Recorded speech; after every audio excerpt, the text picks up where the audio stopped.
देखो इससे अब एटॉमिक स्ट्रक्चर का हम लोग एक डिफरेंट पार्ट में हम लोग आ गए हैं। इसका नाम है quantum mechanical model of atom और wave mechanical model of atom. इससे पहले हम लोग बहुत सारे मॉडल ऑफ एटम पढ़े। उन सारे मॉडल ऑफ एटम्स में कुछ ना कुछ एरर प्रॉब्लम्स था, ठीक है। और अब भी जो हम लोग मॉडल ऑफ एटम पढ़ रहे हैं या जो भी हम लोग के सामने है या जो भी हम लोग देख रहे हैं अभी तक, वो एक्चुअली में quantum mechanical model of atom और wave mechanical model of atom ही है, ठीक है। तो जो भी एरर था लगभग सारा एरर जितने भी मॉडल ऑफ एटम्स में थे वो सारे मॉडल ऑफ एटम्स के एरर को ये जितने भी ड्रॉबैक्स थे वो सारे ड्रॉबैक्स इसमें दूर किया जा चुका है, ठीक है। तो चलिए हम शुरू करते हैं क्या, quantum mechanical model of atom और wave mechanical model of atom. तो अगर हम quantum mechanical model of atom की हम बात करें तो ये आपको बेस्ड है हाइजेनबर्ग अनसर्टेनिटी प्रिंसिपल और ड्यूअल नेचर ऑफ मैटर, ठीक है। तो 1920 यानी 1920 में on the basis of Heisenberg uncertainty principle and on the basis of dual nature of matter that is de Broglie equation, है ना, उसके बेसिस पे श्रोडिंगर नामक एक साइंटिस्ट थे, है ना। श्रोडिंगर जो है एक क्या किए, मॉडल ऑफ एटम रिप्रेजेंट किए which is known as quantum mechanical model of atom और wave mechanical model of atom. क्या कहा गया 1920 में on the basis of Heisenberg uncertainty principle and on the basis of de Broglie equation that is dual nature of matter. Schrodinger साहब 1920 में क्या किए, एक new model of atom represent किए जिसको हम क्या कहते हैं, quantum mechanical model of atom या wave mechanical model of atom. इसमें क्या है बच्चों कि इलेक्ट्रॉन को वहां पे बहुत जगह पार्टिकल के रूप में और बहुत जगह पर वेव के रूप में भी दिखाया गया था। ये सर याद है जब हम लोग MdR = NH/2π जब प्रूव किए थे ना, MdR = NH/2π, वहां क्या किए थे हम, इलेक्ट्रॉन को हम लोग वेव एज्यूम किए थे, यस नो, इलेक्ट्रॉन को वेव एज्यूम करके ये टर्म प्रूव हुआ था। यानी कि इलेक्ट्रॉन में पार्टिकल नेचर भी हो सकता है और साथ साथ वेव नेचर भी है।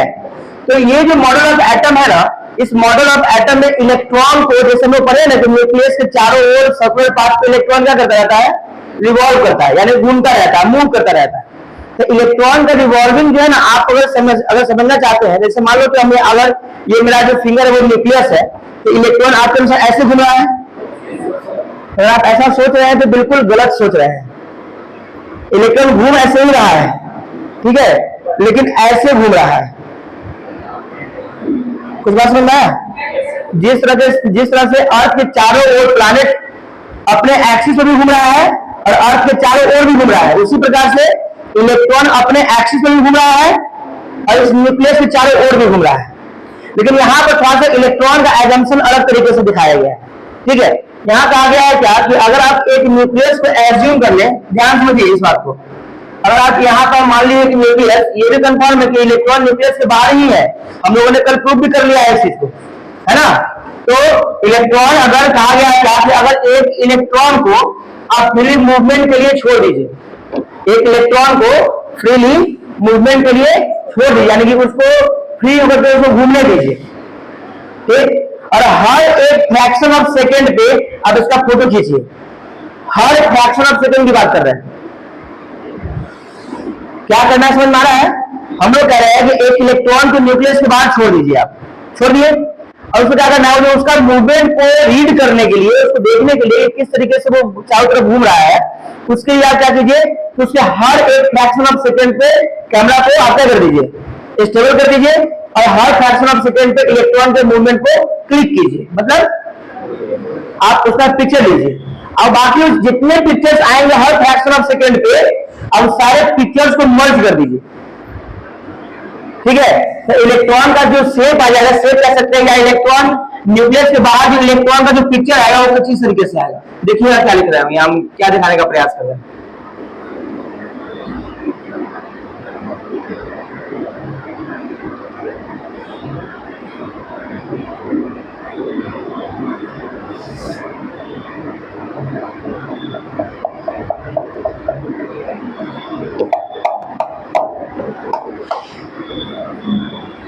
कुछ इस तरीके से।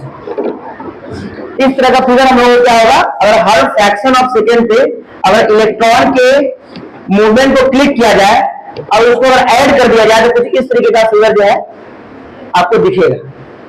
ठीक है, तो क्या ये फिगर क्या कहने का प्रयास कर रहा है, हम लोग को यह समझना पड़ेगा ये फिगर से क्या समझना है हमको। तो आप पाएंगे क्या कि इलेक्ट्रॉन के सबसे ज्यादा पाए जाने की संभावना वो न्यूक्लियस के चारों ओर यानी आसपास बोलो हाथ है। और जैसे जैसे इलेक्ट्रॉन जैसे जैसे न्यूक्लियस से दूर जा रहा है इलेक्ट्रॉन वैसे वैसे इलेक्ट्रॉन की डेंसिटी कम हो रही है।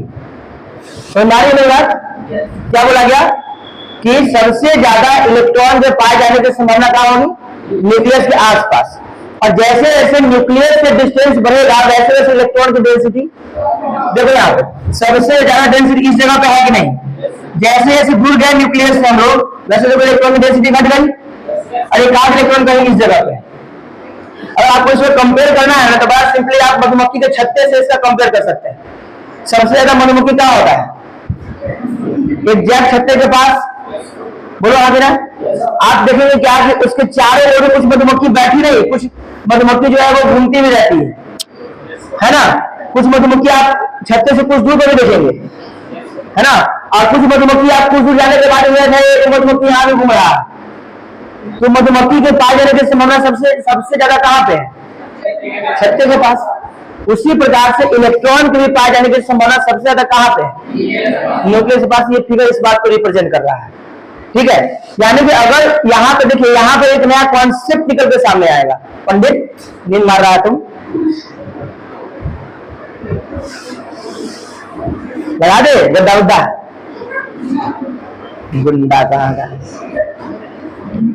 नालायक। देखो तो कहते हैं क्या कि इलेक्ट्रॉन, समझो बात को, और इलेक्ट्रॉन की बात कर रहे हैं कहा, न्यूक्लियस के चारों ओर। तो यहां से एक नया कॉन्सेप्ट आएगा ना, एक नया कॉन्सेप्ट आएगा ऑर्बिटल का। किसका कॉन्सेप्ट आएगा बच्चों, ऑर्बिटल का। ऑर्बिटल बोल सकते हो, ऑर्बिटल बोल सकते हो अलग अलग प्रोनाउंसिएशन के साथ, लेकिन एक्चुअल जो इसका प्रोनाउंसिएशन है वो ऑर्बिटल, क्या बोलते हैं इसको, ऑर्बिटल। ठीक है, तो कहते हैं क्या कि न्यूक्लियस के चारों ओर, सुनिएगा ध्यान से, न्यूक्लियस के चारों ओर वैसा रीजन, वैसा क्षेत्र जो न्यूक्लियस के चारों ओर है, और उस क्षेत्र को हमको ज्यादा नहीं 90% भाग को कवर करना है। कितना को, 90% भाग को क्या करना है, हमको कवर करना है। तो 90% of the area around the nucleus where probability of finding of electron is maximum. मतलब न्यूक्लियस के चारों ओर 90% का वह एरिया, वह क्षेत्र जहां पे इलेक्ट्रॉन के पाए जाने की संभावना सबसे ज्यादा हो, उस एरिया को बोलेंगे बच्चों ऑर्बिटल। उस एरिया को क्या कहेंगे, ऑर्बिटल। ऐसा बात समझ में आया, क्या बोलते थे, देखो यहाँ पे अब ये सारा एरिया इलेक्ट्रॉन का ही है, ये है या नहीं, है या नहीं।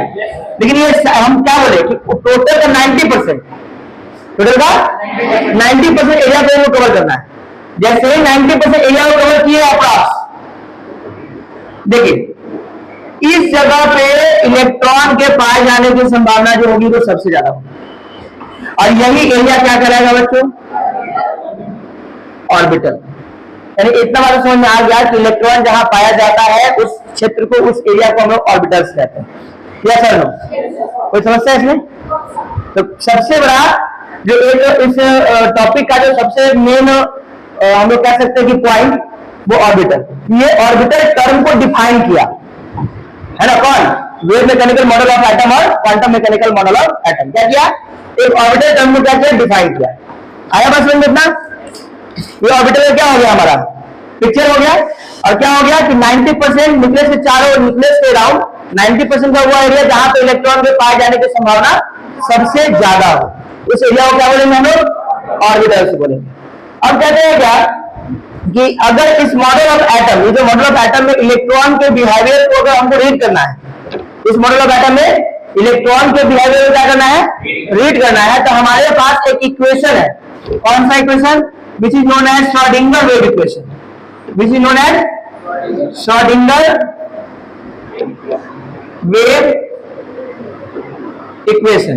यानी इलेक्ट्रॉन के मूवमेंट को इलेक्ट्रॉन के मूवमेंट को इस मॉडल के अंदर हम लोग इस इक्वेशन से क्या कर सकते हैं, रिप्रेजेंट कर सकते हैं। देखिए ये इक्वेशन बहुत विशेष, अभी आपको समझ में नहीं आएगा, आपको बस दिमाग में सेट रखना है। कभी अगर पूछे कोई श्रोडिंगर वेव इक्वेशन क्या होता है तो आप सीधे बोल देंगे।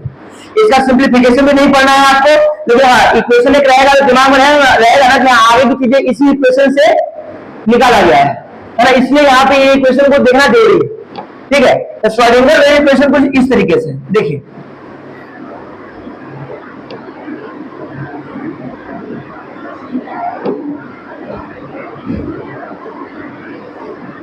ये बाबा जी का त्रिशूल,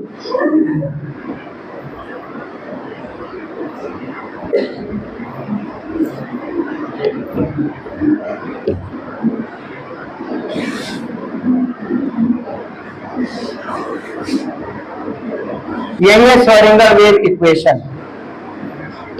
देखिए ये ना ये देखो इसे क्या बोलते हैं, बोलेंगे शायद PSI, ठीक है, हाँ PSI, P साइलेंट है, शायद, ठीक है। जनरली इसका अकेले का कोई मीनिंग नहीं होता है, लेकिन अगर यहाँ पर साइ स्क्वायर लिखा हुआ है अगर, ये इलेक्ट्रॉन के डेंसिटी को रिप्रेजेंट करता है, डेंसिटी ऑफ इलेक्ट्रॉन। अब देखो ये जो इलेक्ट्रॉन का जो हम लोग यहाँ फिगर को जो अभी हम लोग देखे हैं, ये इलेक्ट्रॉन कहीं भी हो सकता है क्या, non directional electron Y axis के लॉन्ग, जेड एक्सिस के लॉन्ग, एक्स एक्सिस के लॉन्ग, कहीं भी हो सकता है। अब यहाँ पे तो वही दिखाने का प्रयास कर रहा है, ये जो साय है along एक्स एक्सिस, ये psi along Y, psi along Z axis. आ रहा है बात समझ, यानी इलेक्ट्रॉन जो होगा वो एक्स एक्सिस के लॉन्ग भी होगा, वाई एक्सिस के लॉन्ग भी होगा और जेड एक्सिस के लॉन्ग भी होगा। और ये कंप्लीट टर्म जो है एनर्जी को क्या कर रहा है, रिप्रेजेंट कर रहा है। ठीक है, ये श्रोडिंगर वेव इक्वेशन आप मेनली याद रखिए, है ना। और इसके बाद हमको एक्चुअली में समझना क्या है, एटम के अंदर इलेक्ट्रॉन, प्रोटॉन और न्यूट्रॉन की स्थिति। अब प्रोटॉन और न्यूट्रॉन तो न्यूक्लियस के अंदर है, तो वहां तो कोई लफड़ा नहीं है, कहीं कोई जो लफड़ा हमारे पास फंसा हुआ है वो इलेक्ट्रॉन का, जो अभी तक एग्जैक्ट क्लियर नहीं हुआ है कि इलेक्ट्रॉन कहां है और किस तरीके से है। यानी एग्जैक्ट क्लियरिफिकेशन अभी तक कोई मॉडल ऑफ एटम इस चीज को क्लियर नहीं किया है। लेकिन wave mechanical model of atom complete आपका हाथ पकड़ के और आपको इलेक्ट्रॉन तक ले जाएगा, इलेक्ट्रॉन कहां है और उस जगह पे जहां पे इलेक्ट्रॉन है उसका बिहेवियर क्या है। ठीक है, अब देखिए ध्यान से यहाँ पे, तो ये इक्वेशन जो है कंप्लीटली इलेक्ट्रॉन को एड्रेस कर देगा in an atom around the nucleus. Clear है।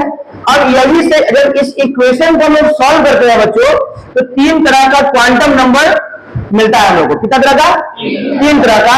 और एक बाद में एक और क्वांटम नंबर को डिस्क्राइब किया गया which is known as spin quantum number. कहते हैं कि by solving this equation we found 3 types of quantum number. ठीक है, इसमें पहला था बच्चों हमारा प्रिंसिपल क्वांटम नंबर। क्या? Principal quantum number. दूसरा था हमारा azimuthal quantum number,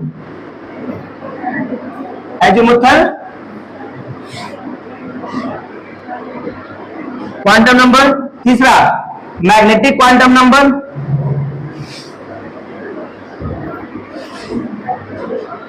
magnetic quantum number. और लास्ट हमारा है स्पिन क्वांटम नंबर।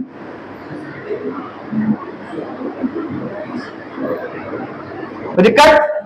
अब क्या बोले कि इस इक्वेशन को सॉल्व करके हमारा 3 तरह का क्वांटम नंबर मिला। कौन कौन? प्रिंसिपल, एजीमुथल और मैग्नेटिक। और लास्टली बाद में जाकर के फिर एक और क्वांटम नंबर को डिस्क्राइब किया गया which is known as spin quantum number. अब तो ये 4 तो क्वांटम नंबर का टाइप है ना, बट यहां जो हमारे पास एक जो टर्म आ रहा है क्वांटम नंबर, ये क्या है? अगर क्वांटम नंबर समझ में अगर हमको आ जाए तो क्या कर सकते हैं, इसको बेस करके हम लोग बाकी चीजों को समझ सकते हैं कि हाँ ये सब क्या है। क्या तो हम लोग को सबसे पहले जरूरी क्या है कि हम लोग इस बात को डिस्क्राइब करें कि व्हाट इज क्वांटम नंबर। इसको मिटा देते हैं, नोट्स में सब कुछ लिखा हुआ है, वहां से आप लोग राइट डाउन कर लेंगे। देखिए तो हम लोग क्या करने जा रहे हैं, डिस्क्राइब क्वांटम नंबर। समझने का प्रयास कीजिएगा, बहुत इजी है और मैक्सिमम चीजें इसमें आप लोगों को क्या करना पड़ेगा, याद भी करना पड़ेगा। ठीक है, तो दोनों चीज करेंगे आप लोग, समझेंगे भी, और एक एक पॉइंट्स को आप लोग अच्छे से लर्न भी कर लेंगे, ताकि जो इससे रिलेटेड क्वेश्चंस आएंगे वो सारे के सारे आप लोगों से बन जाए। ठीक है, तो चलो हम देखते हैं क्वांटम नंबर क्या होता है।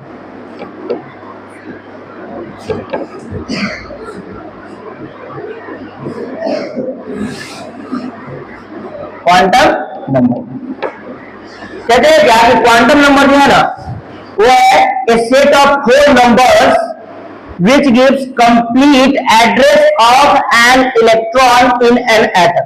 मीनिंग क्वांटम नंबर जो है वो एक 4 नंबर का सेट है जो इलेक्ट्रॉन के कंप्लीट एड्रेस को डिस्क्राइब करता है किसी भी एटम के अंदर। इस बात में आया?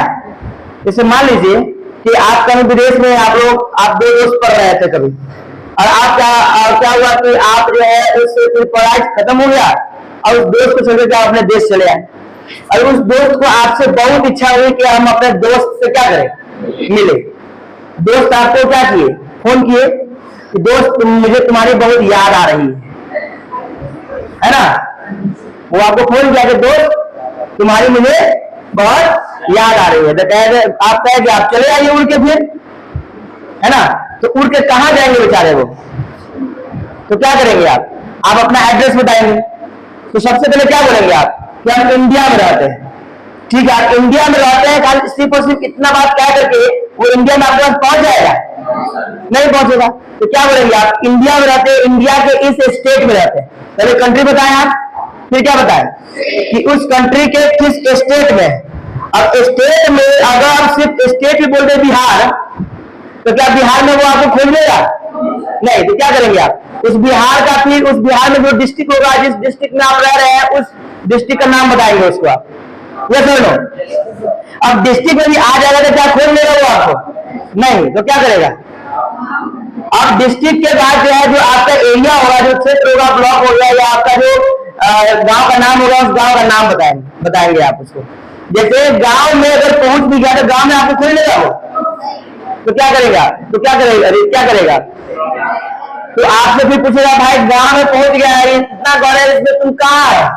तो कहेगा भाई यहाँ से कोई ना कोई लोकेशन दोगे एग्जैक्ट, कमरा मतलब फ्लैट नंबर ये, चाहे बिल्डिंग नंबर ये। तो क्या करें, जैसे ये सब चीज दोगे और बोलोगे कोई एक नियर बाय जो है लैंडमार्क बताओगे, तो वो आपके तक पहुंच जाएगा एकदम कस के चक्कर के, तुम लोग गला मिल करके एड्रेस मेरा आ गया। नहीं, ये सर। तो ये आपका कंप्लीट एड्रेस हुआ कि दोस्त आपके पास पहुंच गया। समझ में आया कुछ? क्या आप कहाँ रह रहे हैं? इंडिया में। इंडिया में कहा? तो बिहार में। बिहार में कहा? तो मुजफ्फरपुर में कहा? तो जो भी आपका लोकेलिटी है, उस लोकेलिटी का आप एड्रेस दिए और अपना जो है बिल्डिंग नंबर, फ्लैट नंबर दिए, और आपका दोस्त आप तक पहुंच गया। तो ये आपका कंप्लीट एड्रेस हुआ। Yes sir? उसी प्रकार से क्वांटम नंबर क्या है? ए सेट ऑफ 4 नंबर्स, यानी कि एक ऐसा 4 नंबर का सेट है जो इलेक्ट्रॉन के कंप्लीट एड्रेस को क्या करेगा? डिस्क्राइब करेगा।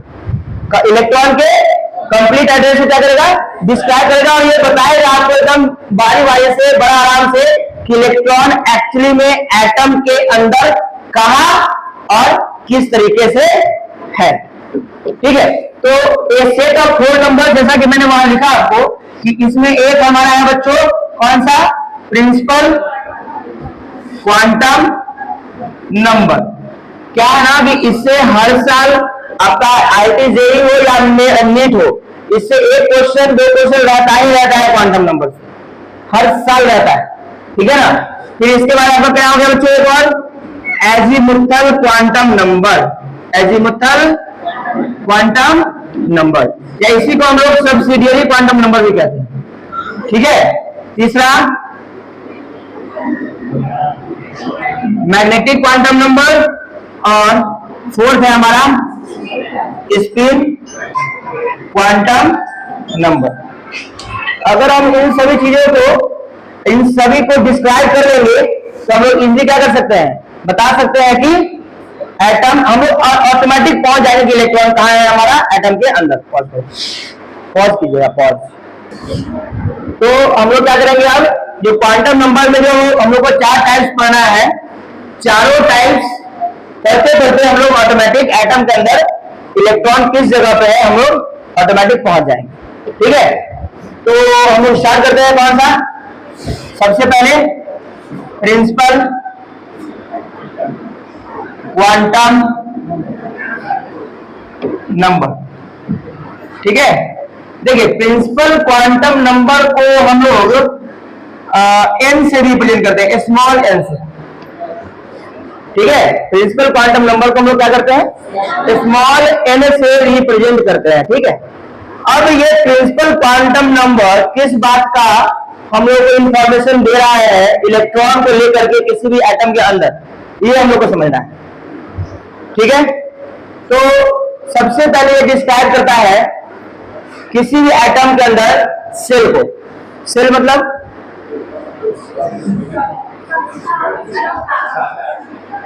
हिंदी नहीं पूछ रहे हैं, एक ऐसा रीजन, एक ऐसा क्षेत्र, एक ऐसा एरिया जहां पर इलेक्ट्रॉन के पाए जाने की संभावना है। ठीक है, क्षेत्र या कक्षा सीधे बोलते हो ये तो एग्जैक्ट उसका हिंदी हो गया ना, सेल यानी कि ऑर्बिट को, और सेल बोले, ऑर्बिट बोले या एनर्जी लेवल बोले, तीनों बात एक ही है। ठीक है, तो सबसे पहले प्रिंसिपल क्वांटम नंबर क्या डिस्क्राइब करेगा? किसी भी एटम के अंदर नंबर ऑफ सेल को, यानी कि उस एटम के अंदर कितने सेल होंगे, उसमें कितने इलेक्ट्रॉन्स होंगे, उस सेल का न्यूक्लियस से कितना डिस्टेंस होगा, और जो डिस्टेंस होगा उस सेल का, उस सेल की एनर्जी कितनी होगी, इन सारी बातों को डिस्क्राइब करेगा। यानी कि principal quantum number generally describes the cell या the number of cell around the nucleus, their distance from the nucleus, and also describe about their energy। किसकी एनर्जी? सेल की एनर्जी, ऑर्बिट की एनर्जी। आगे बात समझ में, तो प्रिंसिपल क्वांटम नंबर क्या क्या बताएगा बच्चों? किसी न्यूक्लियस के चारों ओर नंबर ऑफ सेल्स को, उसमें कितने इलेक्ट्रॉन्स होते हैं उसको भी डिस्क्राइब करेगा, साथ साथ वो सेल न्यूक्लियस से कितने डिस्टेंस पे इस बात को भी बताएगा, और उसके साथ साथ उस सेल की एनर्जी क्या है इस बात को भी डिस्क्राइब करेगा। तो ये चीजें वैसे बहुत नया नहीं है, इससे पहले आप लोग क्लास 9 वगैरह में भी पढ़े हुए हैं। तो कहते हैं क्या कि सबसे पहली बात तो ये कि अगर कोई एटम है और उसका जो न्यूक्लियस है, न्यूक्लियस के चारों ओर बच्चों इनफाइनाइट नंबर ऑफ सेल हो सकता है। न्यूक्लियस चारों ओर क्या हो सकता है? इनफाइनाइट नंबर ऑफ सेल हो सकता है। और ध्यान रहे कि सेल जनरली विशेष ऐसा कुछ, सेल एक हाइपोथेटिकल टर्म है। अगर हम लोग एग्जैक्ट टर्म की बात करेंगे तो एनर्जी लेवल है। ठीक है, यानी एनर्जी जो है वो सर्कुलर पाथ पे है, तो उसको इजीली समझने के लिए हम लोग सेल या ऑर्बिट टर्म का यूज करते हैं, वरना सेल और ऑर्बिट ऐसा कुछ होता नहीं है। तो सिर्फ और सिर्फ उसको हम लोग सिंगल वर्ड में बोले तो उसको बोलेंगे हम लोग एनर्जी लेवल। क्या बोलेंगे? एनर्जी लेवल कहेंगे। आगे बात समझ में? हाँ, अब यहाँ पे हम इतना ही लाइन दिए हैं, यहाँ ऐसे ये जो एनर्जी होता है वो सर्कुलर पाथ पे होता है, बस यहाँ पे हम दिखाने के लिए हम इतना ही लाइन दे रहे हैं, आप इसको कंप्लीटली सर्कुलर कर सकते हैं, कोई दिक्कत नहीं। अब समझिएगा, तो हर एक principal quantum number that is n, और एन का भी अपना अपना स्पेसिफिक वैल्यू होता है। एन का भी क्या होता है बच्चों? अपना अपना एक स्पेसिफिक वैल्यू होता है। अब वो वैल्यू को कैसे हम यहाँ डिस्क्राइब करेंगे ये भी समझो।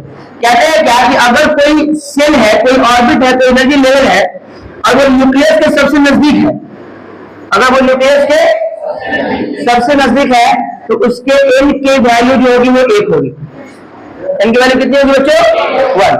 अगर एन की वैल्यू 1 यानी कि फर्स्ट सेल जो है हमारा, उसके ठीक बाद जो सेल होगा उसको बोलेंगे कि उसके लिए एन की वैल्यू कितनी होगी? 2। उसके बाद एन की वैल्यू कितनी हो जाएगी? 3। एन की वैल्यू कितनी हो जाएगी? 4। एन की वैल्यू कितनी हो जाएगी? 5। वैसे ही डॉट डॉट जाएगा इनफाइनाइट तक। That is there are infinite number of shells are present around the nucleus. पता नहीं कितना इनफाइनाइट, ठीक है, लेकिन वो एनर्जी किस मोड में है? सर्कुलर पाथ पे, इसलिए उसको लोग सर्कुलर ऑर्बिट्स भी कहते हैं, उसको सेल्स भी कहते हैं, या उसको एनर्जी लेवल भी कहते हैं। सुन लो मेरी बात। तो कहते हैं क्या कि अगर n इज इक्वल टू 1 है बच्चों, तो उसके लिए एक नेमिंग किया गया है के सेल। क्या बोलते हैं उसको? के सेल। अगर n इज इक्वल टू 2 है उसको बोलते हैं एल सेल। क्या बोलते हैं बच्चों? अगर n इज इक्वल टू 3 है तो हम लोग इसको क्या कह सकते हैं? M shell. अगर n इज इक्वल टू 4 है तो इसको हम एन सेल कह सकते हैं। और n इज इक्वल टू 5 है दैट इज इसको हम ओ सेल कह सकते हैं। के एल एम एन ओ, उसमें से P Q R S T U V W X Y Z हो जाएंगे। लेकिन एक बात समझ लीजिए कि अभी तक जितने भी एटम्स हमारे पास है, जितने भी एलिमेंट्स अभी तक एग्जिस्ट करते हैं इस नेचर में, उसमें सब मिलाकर के अभी तक मैक्सिमम 7 सेल तक इलेक्ट्रॉन गया है, यानी कि 7वें सेल तक इलेक्ट्रॉन गया है। इसके आगे अभी तक एलिमेंट की खोज चुकी हुई नहीं है, तो 8वें सेल में कोई भी इलेक्ट्रॉन भी इंटर नहीं किया, यानी अभी तक हमारे पास जितने भी एलिमेंट्स है उसके लिए 7 सेल काफी है, 7 सेल्स काफी है, 7 ऑर्बिट्स काफी है। फिर जैसे जैसे आने वाले फ्यूचर में जैसे जैसे एलिमेंट का खोज होगा, है ना, वैसे वैसे फिर अलग अलग सेल्स में इलेक्ट्रॉन क्या होंगे, ऑटोमेटिक भरते चले जाएंगे। अब यहाँ पे हमें ये समझ में आ गया कि हम लोग किस तरीके से सेल को रिप्रेजेंट कर रहे हैं, किस तरीके से उसके वैल्यू को डिस्क्राइब कर रहे हैं। अगर कोई भी पर्टिकुलर एन की वैल्यू के साथ कौन सा सेल होगा, ये बात क्लियर हो गया। मैंने एक बात अभी और भी कहा था कि जो प्रिंसिपल क्वांटम नंबर है वो इस बात को भी बताएगा कि किसी भी पर्टिकुलर सेल में कितना नंबर ऑफ इलेक्ट्रॉन्स प्रेजेंट होगा। यस और नो, किसी भी पर्टिकुलर सेल में कितना नंबर ऑफ इलेक्ट्रॉन्स होगा। अब यहाँ पे क्या कर रहा है कि किसी पार्टिकुलर एन की वैल्यू के साथ कौन असल है, ये बात हम लोग को समझ में आ गया। लेकिन ये क्वांटम नंबर इस बात को भी डिस्क्राइब करता है कि किसी पार्टिकुलर एन के वैल्यू के साथ उसमें कितने इलेक्ट्रॉन्स हो सकते हैं। अच्छा, ये पढ़ने के बाद ये समझ में आ रहा है कि एक बात तो हमको समझ में आ गया कि इलेक्ट्रॉन एटम के अंदर सेल में है। ये समझो, यानी कि तुम्हारा दोस्त इंडिया में पहुंच चुका है क्या, अब आगे फिर पहुंचेगा। यानी इतना बात हम लोग को समझ में आ गया कि इलेक्ट्रॉन कहाँ है बच्चों, एटम के अंदर, सेल में। अब सेल हम लोग यहाँ पे इस तरीके से सेल को दिखाते हैं, इस तरीके से एक लाइन से, तो कहेंगे क्या इलेक्ट्रॉन इस लाइन पे क्या फंसा हुआ है और घूम रहा है? नहीं, इलेक्ट्रॉन इलेक्ट्रॉन कहते हैं सेल एक एरिया है ना, एक रीजन है, एक क्षेत्र है जहां पे इलेक्ट्रॉन कहीं भी हो सकता है। फॉर एग्जाम्पल, आप लोग कभी देखे हैं किसी एथलीट को दौड़ते हुए, हाँ, सबका एक पार्टिकुलर अपना एक एरिया बना हुआ होता है, ऐसा लो, उस एरिया में चाहे अगर इतना बड़ा एरिया है उस वो यहां से भी दौड़ सकता है, यहां से भी दौड़ सकता है, यहां से भी दौड़ सकता है, यहां से भी दौड़ सकता है, ये कर लो। तो ये जो एरिया बना है इसलिए वो कहीं नहीं हो सकता। उसी प्रकार से इलेक्ट्रॉन बोल रहे हैं कि इस सेल में है, इस इलेक्ट्रॉन में इस सेल में यहां से लेके और यहां के बीच में कहीं हो सकता है। आ रही है बात समझ में? तो ये क्या है, सेल जो है वो एक लाइन नहीं है, क्या है बच्चों, एक एरिया है, एक रीजन है, REGION, REASON वाला नहीं, कारण वाला रीजन नहीं, क्षेत्र वाला रीजन, ठीक है, एरिया वाला, ठीक है। आया बात समझ में? सेल कैसा होता है समझ में आ गया, लाइन नहीं है, एक एरिया है, एक क्षेत्र है जहां पे इलेक्ट्रॉन कहीं भी हो सकता है। फॉर एग्जाम्पल, इतना बड़ा क्लासरूम है कि नहीं, अगर आपकी इच्छा है इस क्लास आप कहीं बैठ सकते हैं, तो ये क्लास है, क्लास का मीनिंग कक्षा ही होता है, सेल का मीनिंग कक्षा ही होता है। इस क्लास में आप कहीं बैठ सकते हैं, ये आपका एक एरिया हो गया, है कि नहीं। इस क्लास में आप कहीं भी पाए जा सकते हैं। अभी ये यहाँ बैठा होगा, उसकी इसकी इच्छा होगी अगले क्लास वहां चला जाएगा। लेकिन हाँ, ये कंफर्म है कि लेकिन की पढ़ाई अगर इस क्लास में हो रही है तो ये इसी क्लास में कहीं नहीं बैठेगा। एक एरिया फिक्स हो गया, एक एरिया क्या हो गया, फिक्स हो गया, लेकिन इसी एरिया के अंदर वो कहीं पर भी पाया जा सकता है। ये समझो, उसी प्रकार से इलेक्ट्रॉन किसी पार्टिकुलर सेल में है तो हर सेल का एक अपना पार्टिकुलर एरिया है और उस एरिया में इलेक्ट्रॉन कहीं भी हो सकता है।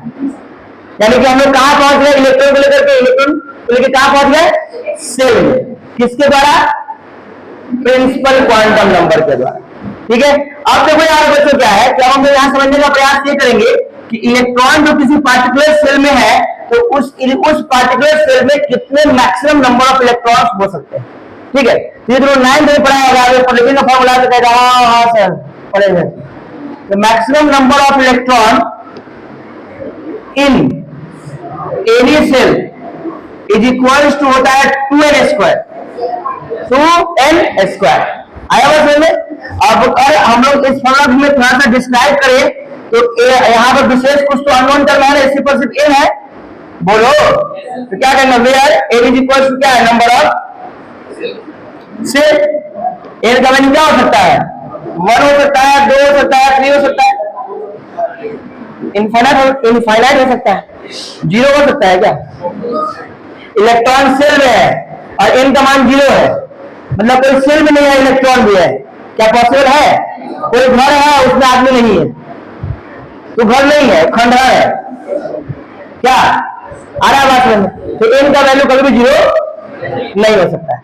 अब समझिए, अगर हम लोग प्रत्येक इच सेल में नंबर ऑफ इलेक्ट्रॉन्स को फाइंड करना होगा, तो by using this formula we can easily find the number of electron present in any shell. For example, हमको पता करना है कि how many number of electron present in K shell. ठीक है, अगर के सेल में अगर आपको नंबर ऑफ इलेक्ट्रॉन क्या करना है, फाइंड करना है, के सेल के लिए n का वैल्यू कितना है? फॉर्मूला तो ये अप्लाई होगा, कितना? Maximum number of electron in K cell. बोलो बोलो, क्या हो जाएगा? 2n square. बोलो आगे ना, तो n की वैल्यू कितनी? 2 into 1 का होल स्क्वायर, दैट इज 2। मतलब क्लियर है, सिंपल है कि अगर सेल की संख्या 1 है, n इज इक्वल टू 1 है, प्रिंसिपल क्वांटम नंबर की संख्या अगर 1 है, तो उस n की वैल्यू 1 के साथ, दैट इज पहला सेल में, फर्स्ट सेल में मैक्सिमम 2 इलेक्ट्रॉन्स हो सकते हैं। उससे ज्यादा इलेक्ट्रॉन रखने की कैपेसिटी उसके पास बिल्कुल भी नहीं है। अगर हम लोग बात करें बच्चों किसका, हम लोग बात करें एल सेल का। बोलो बोलो, अगर एल सेल की बात करें तो n की वैल्यू 2। एल सेल के लिए n की वैल्यू 2। अब n की वैल्यू 2, तो मैक्सिमम नंबर ऑफ इलेक्ट्रॉन कैसे निकालते हैं? बोलो, ये सेकेंड सेल की बात कर रहे हैं ना, यानी कि एल सेल की बात कर रहे हैं ना, तो क्या हो जाएगा? फिर से फॉर्मूला तो वही हो जाएगा, लेकिन यहाँ n का वैल्यू क्या हो जाएगा? चेंज कर जाएगा। तो n की वैल्यू कितना होगा बच्चों? 2 into 2 का होल स्क्वायर, दैट इज 8। यानी कि अगर n principal quantum number that is n की वैल्यू को 2 है, तो दे कंटेन मैक्सिमम 8 इलेक्ट्रॉन्स। ये सर लो, मैक्सिमम कितने इलेक्ट्रॉन्स हो सकते हैं दूसरे सेल में? बस। अब अगर हम लोग m सेल की बात कर ले बच्चों, m सेल के लिए KLM, n की वैल्यू कितनी हो जाएगी? 3। अगर यहां से हमको मैक्सिमम नंबर ऑफ इलेक्ट्रॉन अगर निकालना है, maximum number of electron in m shell, तो क्या हो जाएगा? फिर से formula 2n square, 2 into n की वैल्यू कितनी हो जाएगी? 3। कितनी हो जाएगी? 18। यानी कि थर्ड सेल में मैक्सिमम इलेक्ट्रॉन की संख्या कितनी होगी? थर्ड सेल में मैक्सिमम इलेक्ट्रॉन संख्या कितनी होगी? 18। यानी principal quantum number that is n is equal to 3 के साथ मैक्सिमम 18 इलेक्ट्रॉन्स हो सकते हैं। मैक्सिमम समझते हो ना? ज्यादा से ज्यादा 18, कम भी हो सकता है जरूरत के हिसाब से। ठीक है, इसी तरीके से अगर n की वैल्यू 4 के साथ जाएंगे, तो 2 into 4 का होल स्क्वायर, दैट इज 4 का स्क्वायर 16, 2 जा 32। अगर 5 होगा तो 5 का स्क्वायर 25 into 2 50, उसके बाद अगर 6 होगा 6 का स्क्वायर into 2 72। यानी कि इस तरीके से हम लोग किसी भी गिवन पार्टिकुलर सेल में अगर हमको एल का वैल्यू मालूम हो, तो हम लोग पता कर सकते हैं कि उसमें कितने इलेक्ट्रॉन होंगे। यस सर लोग। अब देखो एक बात ध्यान से, अगर प्रिंसिपल क्वांटम नंबर की जब हम बात कर रहे हैं, तो ये पता कर लिए कि सेल्स कितने हैं, या सेल को हम लोग किस तरीके से उसको नेमिंग कर रहे हैं, उसमें कितने इलेक्ट्रॉन, ये सारी बातें हम लोग पता कर ली। अब हम लोग ये क्वांटम नंबर इस बात को भी डिस्क्राइब करता है कि इस सेल की न्यूक्लियस से डिस्टेंस कितना है। तो by using this formula we can calculate the distance of shell from the nucleus. ठीक है, I equals to 0.529 n square upon z। I hope both atomic model में मैंने आप लोगों को ये डेरिवेशन पढ़ाया था। यस और नो? रेडियस निकालना सिखाया था आप लोगों को। I equals to 0.529 n square upon z। ठीक है, और अगर एनर्जी पता करना है किसी पार्टिकुलर सेल का, तो वही मैंने आप लोगों को both application of both model में मैंने पढ़ाया था आप लोगों को। E equals to -13.6 z square upon n square. तो आप किसी भी पार्टिकुलर सेल पे, है ना, किसी भी उस पार्टिकुलर सेल पे जो इलेक्ट्रॉन है उसकी एनर्जी आप पता कर सकते हैं बाय यूजिंग दिस फार्मूला। यहाँ पर क्या जेड हो जाएगा, जेड क्या हो जाएगा? एटॉमिक नंबर हो जाएगा। यस और नो? यानी कौन सा एटम ले रहा है वो समझ में आ जाएगा हम लोग यहाँ से जेड के वैल्यू के साथ। और किस सेल के लिए पूछ रहा है एनर्जी, या इनके वैल्यू पुट करेंगे हम लोग, वहां से लोग इसको कैलकुलेट करेंगे और हम लोग का ई का वैल्यू क्या हो जाएगा, आ जाएगा। तो ये हमारा था प्रिंसिपल क्वांटम नंबर। इसके बाद हम लोग पढ़ेंगे सेकेंड क्या, एजीमुथल क्वांटम नंबर। ठीक है, तो अब एजीमुथल क्वांटम नंबर एक्चुअली अब तुमको ले जाएगा प्रिंसिपल क्वांटम नंबर के अंदर, यानी कि सेल में आप लोग घुसे, सेल के अंदर कहा, सॉरी एटम के अंदर घुसे, एटम के अंदर जब घुसे तो क्या चला मालूम आपको, इलेक्ट्रॉन कहाँ है, सेल के अंदर। अब सेल के अंदर ही इलेक्ट्रॉन कंफर्म, यानी कि अब एजीमुथल क्वांटम नंबर जो है वो कंफर्म सेल के अंदर में कहीं होगा। अब सेल के अंदर में क्या है ना, और उस सेल के अंदर में क्या है, एजीमुथल क्वांटम नंबर आप किस तरीके से इलेक्ट्रॉन कंटेन करता है, ये सारी बातों को हम लोग एक्सप्लोर अपने अगले क्लास में करेंगे, अपने अगले लेक्चर्स में करेंगे। तो आज के लिए इतना ही। Thank you so much for watching this video.